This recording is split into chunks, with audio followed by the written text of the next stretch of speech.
ஏனோக்கும் எலியாவும் வருவாங்க. அந்த 2 பேர் ஊழியம் பண்ணுவாங்க. இல்ல பிரதர், நான் ராட்சப்லாம் எடுத்துக்கொள்ளப்படாம அந்த 2 பேரை நான் பார்க்கணும், அதற்காக ரகசிய வரியில எடுத்துக்கொள்ளப்பட போறதில்ல. அந்த 2 பேரை பார்க்கறதுக்காக நீங்க ராட்சரை மிஸ் பண்றீங்க. தேவஜனமே, பரலோகத்துல எல்லா பரிசுத்தவான்கள் உங்களோட கூட இருக்கும்போது அவங்களையெல்லாம் விட்டுட்டு பூமியில இந்த 2 பேரை பார்க்க வருகிறீர்கள். அவங்க வேலையை அவங்க பண்ணட்டும். இவங்க 2 பேரை கூட அந்த அந்தி கிறிஸ்து என்ன பண்ணுவான் தெரியுமா? என்ன பண்ணுவான்? என்ன வாசிக்கிறீங்க? கொலை பண்ணிடுவான், கொண்டுடுவான். அவனுடைய உடல்கள் பல நாட்கள் ரோட்ல கிடைக்குமா? ஆனால் சில நாள் ஆயிட்ட பிறகு அவர்கள் உயிரோடு எழுந்து போவார்கள். இதெல்லாம் நடக்கும். அங்க பயங்கரமாக இருக்கும். தேவஜனமே, அது மாத்திரமல்ல, தேவன் தம்முடைய உடன்படிக்கையை இஸ்ரவேலோடு அன்றைக்கு செய்வார். யூதர்கள் மத்தியிலே மிகப்பெரிய ஒரு எழுப்புதல் வரும். அந்த 7 ஆண்டுகளிலே 1/3 யூதர்கள் ரட்சிக்கப்படுவாங்க.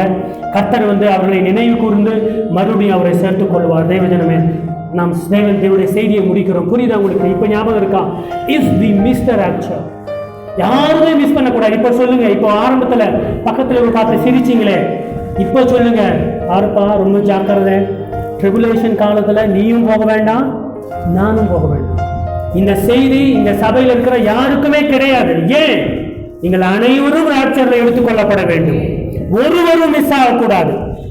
இது எல்லாருக்கும் நீங்க சொல்லுங்க. அந்த 7 ஆண்டுகள் அது ரெவல்யூஷன் மாதிரி பாரமா போயிடும். நம்ம அது வாசிக்க தேவையில்ல, வெறும் சுருக்கம் தான் சொல்லி இருக்கிறோம்.